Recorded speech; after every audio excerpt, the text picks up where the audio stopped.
Ibu sekalian, siswa-siswi kelas 6 yang Ibu sayangi, kembali kita bertemu di pembelajaran kali ini masih di tema kedua, persatuan dalam perbedaan. Subtema yang kedua, bekerja sama mencapai tujuan di pembelajaran kedua.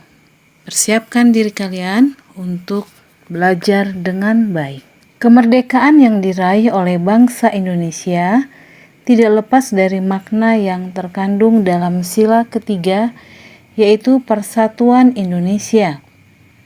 Mengapa persatuan dan kesatuan penting? Apa yang akan terjadi jika negara kesatuan Republik Indonesia tidak bersatu? Ayo kita pelajari. Ayo membaca. Meskipun Indonesia terdiri atas ribuan pulau yang membentang dari Sabang sampai Merauke, dengan penduduk yang berasal dari latar belakang dan kebudayaan yang berbeda-beda, namun dengan semangat persatuan dan kerjasama, bangsa Indonesia mampu mengusir penjajah dari bumi Indonesia. Bersatu kita teguh, bercerai kita runtuh adalah semboyan yang sering didengungkan untuk meningkatkan semangat persatuan pada masa penjajahan. Nah, sekarang kalian mengamati gambar dan baca teks berikut yang berjudul "Kami Berbeda Namun Kami Bekerja Sama". Matahari belum tinggi ketika Edo, Dayu, dan teman-temannya bermain di halaman sekolah. Ada yang bermain lompat karet, ada yang bermain petak jongkok, ada yang bermain congklak di selasar kelas, dan sebagian lagi ikut dalam permainan rangku alu. Edo, Dayu, Siti, Udin, Beni, dan Lani memilih ikut permainan rangku alu bersama beberapa teman lain. Mereka memang lebih suka dengan permainan olah tubuh di luar ruangan. Baru beberapa hari yang lalu, teman baru mereka, Yanes, yang memperkenalkan permainan ini. Yanes berasal dari Alor, Nusa Tenggara Timur. Permainan yang menggunakan tongkat bambu ini adalah permainan anak yang digemari di sana. Edo, Dayu, dan teman-teman di SD Nusantara senang sekali mengenal permainan baru ini. Seru dan menantang, kata mereka. Anak-anak di SD Nusantara justru gembira menyambutnya. Perbedaan warna kulit, adat, kebiasaan, bahasa, atau agama tidak mereka anggap sebagai masalah. Semua akrab bermain bersama. Pernah sekali waktu ketika Edo bercanda akrab dengan Siti dan Dayu, Hendra berkomentar, "Ih Dayu, mau-maunya kamu bermain dengan Edo yang berkulit hitam. Nanti kulitmu yang putih tertular hitam loh," ejeknya. "Ah, aku tak pernah pusing dengan warna kulit. Tak pernah pusing dengan asal daerah. Aku dan Siti pun berbeda. Aku anak Bali, Siti anak Sumatera, tetapi kami saling memahami. Pertemanan hanya butuh waktu untuk saling menyesuaikan. Aku pun butuh waktu untuk menyesuaikan diri denganmu, Hendra," balas Dayu tenang. Hendra pun terdiam. Sesungguhnya ia juga tidak pernah mengalami masalah dengan temannya yang berbeda asal. Begitulah gambaran keseharian di SD Nusantara. Anak-anak tetap rukun, bekerja sama, dan bersatu, walaupun mereka berbeda-beda. Wawasan mereka semakin kaya karena mengenal adat dan bahasa daerah lain. Semakin kaya dengan bermain bersama aneka permainan tradisional. Rangku alu, bentik, gobak sodor, atau cinciripit menjadi perekat yang menyenangkan. Nah, setelah kita membaca teks tadi, kita akan menjawab pertanyaan berikut berdasarkan teks. Apa saja perbedaan yang kamu temukan dalam cerita di atas? Nah, bila kita membaca dengan teliti, maka kita bisa melihat bahwa perbedaan permainan yang digemari, kebiasaan, bahasa, adat, agama, warna kulit, serta daerah asal, itulah perbedaan yang kita temukan dalam cerita tadi. Selanjutnya ada pertanyaan, bagaimana sikap Edo dan kawan-kawan menyikapi perbedaan tersebut?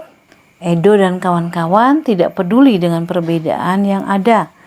Mereka lebih memilih saling memahami.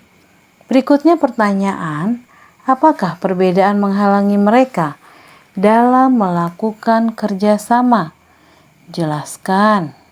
Dalam teks tadi, kita lihat bahwa perbedaan tidak menghalangi mereka dalam melakukan kerjasama. Apa penjelasannya? Mereka tetap bisa bekerja sama, rukun dan bersatu walaupun dalam perbedaan. Pertanyaan berikutnya, apa manfaat yang kita peroleh ketika mampu bekerja sama dengan orang-orang yang berbeda? Pada dasarnya bekerja sama dapat mempermudah kita dalam mengerjakan sesuatu. Selain itu, kita bisa menambah teman serta mengenal hal-hal baru. Selanjutnya, pernahkah kamu bekerja sama dengan teman-teman yang berbeda? Berikan contoh. Tentunya kita pernah bekerja sama dengan teman-teman yang berbeda. Berbeda agama, berbeda suku, ya, berbeda warna kulit. Nah, tentu kalian sudah mempunyai pengalaman seperti itu. Kalau kalian pernah, maka kalian jawab pernah. Contohnya kalian buat. Misalnya, saya pernah ditanyai teman yang beragama Kristen atau beragama Muslim tentang materi yang belum dimengerti, yang belum kawan kalian mengerti. Dengan senang hati, saya pun membantunya. Nah, itu misalnya contohnya ya. Dan banyak contoh yang lain. Bagaimana kamu menyikapi perbedaan yang ada? Jelaskan.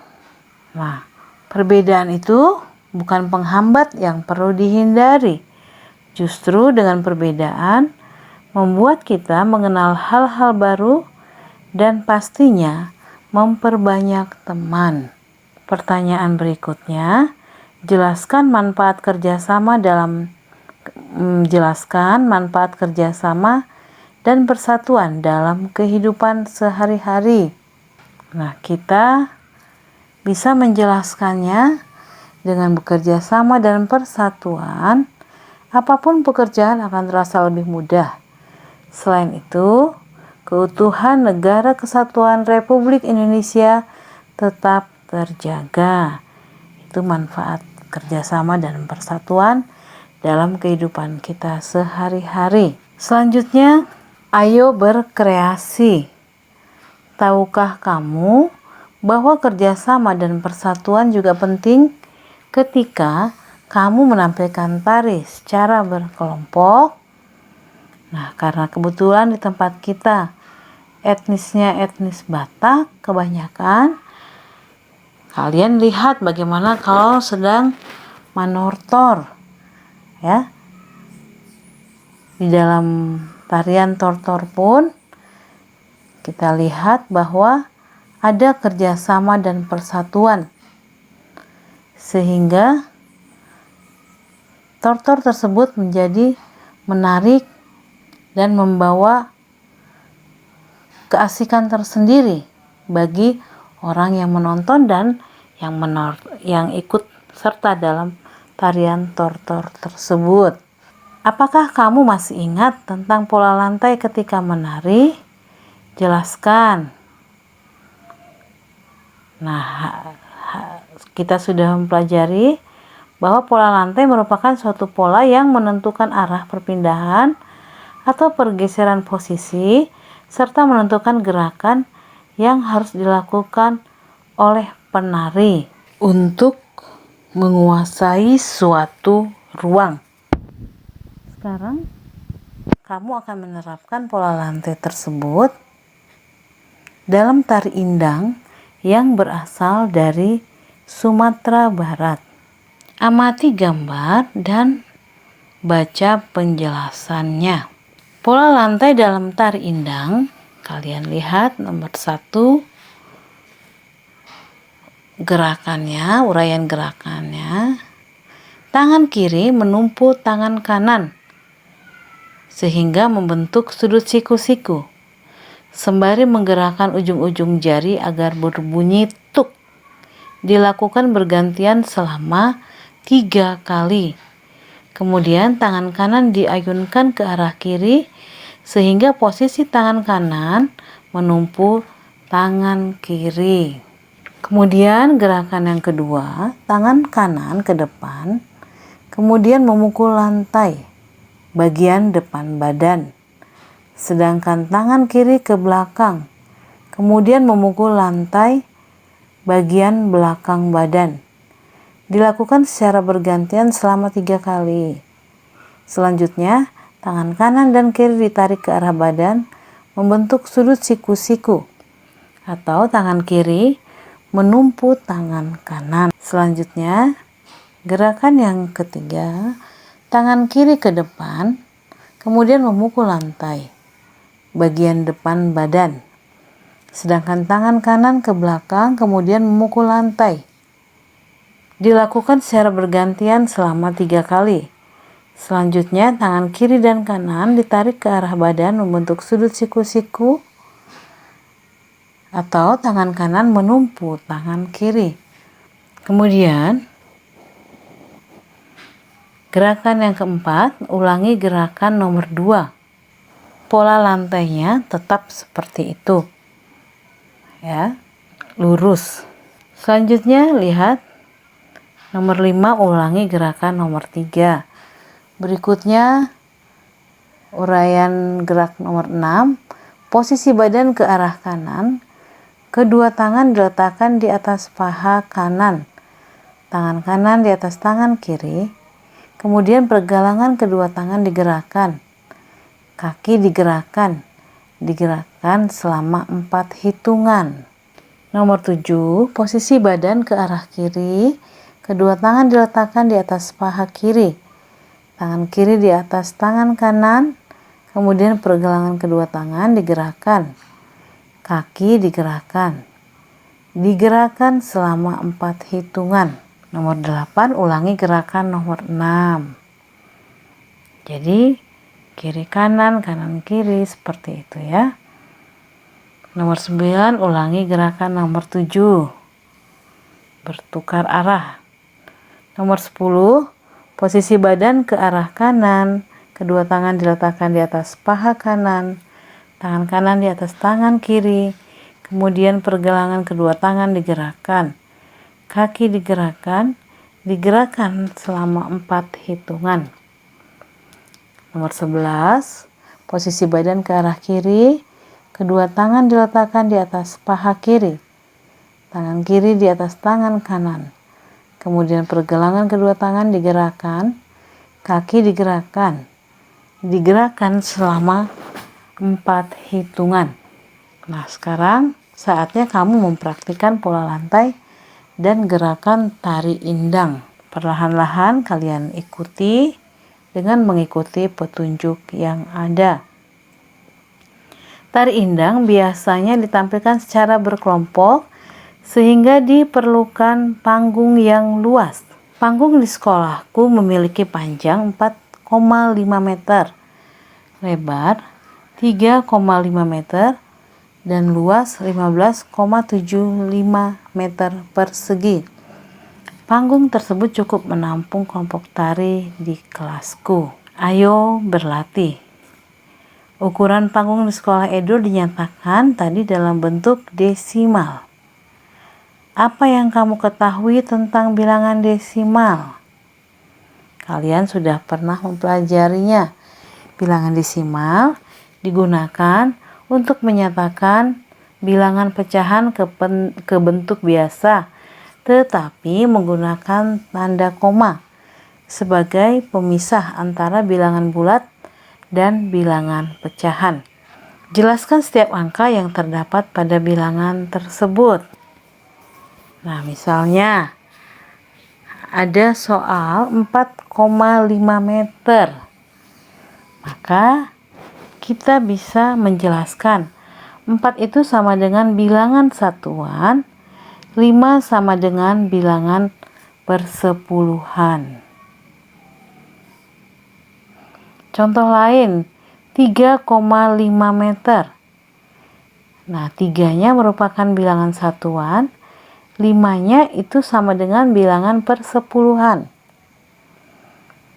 Atau soal yang lain, misalnya 15,75 meter persegi. Satunya sama dengan bilangan puluhan, 5-nya bilangan satuan, 7-nya bilangan persepuluhan, 5-nya bilangan perseratusan. Nah, di buku kalian bisa melihat di halaman 59 penjelasan tentang bilangan desimal menurut nilai tempatnya. Misalnya ada soal 4,412 di dalam buku halaman 59. Maka nilai tempatnya adalah 4-nya merupakan satuan. Kemudian di belakang koma ada angka 4 merupakan 4 persepuluhan, 1-nya perseratusan, 2-nya merupakan perseribuan. Ya. Jadi angka 4 menunjukkan bilangan satuan. Angka 4 berikutnya menunjukkan bilangan persepuluhan. Nilainya 0,4. Angka 1 menunjukkan bilangan perseratusan, nilainya 0,01. Angka 2 menunjukkan bilangan perseribuan, nilainya 0,002. Sehingga 4,412 terdiri atas 4 satuan ditambah 4 persepuluhan ditambah 1 perseratusan ditambah 2 perseribuan. Angkanya 4 tambah 0,4 tambah 0,01 tambah 0,002. Berikutnya ayo berlatih. Kamu telah mengetahui cara menentukan nilai bilangan desimal menggunakan tabel nilai tempat. Gunakan tabel nilai tempat untuk menentukan nilai masing-masing bilangan berikut. Nomor 1. 3,654. Maka kita bisa menjawab 3-nya itu sama dengan bilangan satuan. 6-nya sama dengan bilangan persepuluhan dalam kurung 0,6. 5-nya sama dengan bilangan perseratusan dalam kurung 0,05. Tutup kurung. 4-nya merupakan sama dengan bilangan perseribuan atau dalam kurung 0,004. Berikutnya nomor 2, 32,876. Bila kalian sudah memahami, kalian tentu bisa menjawab dengan benar. 3-nya itu sama dengan bilangan puluhan dalam kurung 30. 2-nya merupakan bilangan satuan. Ya, nilainya 2 tentunya. 8-nya merupakan bilangan persepuluhan. Dalam kurung menulisnya 0,8. Kemudian 7-nya merupakan bilangan perseratusan. Menulisnya dalam kurung 0,07. 6-nya merupakan bilangan perseribuan. Sama dengan dalam kurung 0,006. Nah, Tentu untuk soal nomor 3, 4, dan 5, kalian bisa menjawabnya setelah kalian memahami penjelasan yang Ibu berikan di nomor 1 dan nomor 2. Selanjutnya, kalian bisa mendalami materi ini dengan kembali membaca, mengulangi, mendengarkan apa yang Ibu sampaikan. Demikian pembelajaran kali ini. Semoga anak-anak Ibu dapat mengikutinya dengan baik. Salam sehat.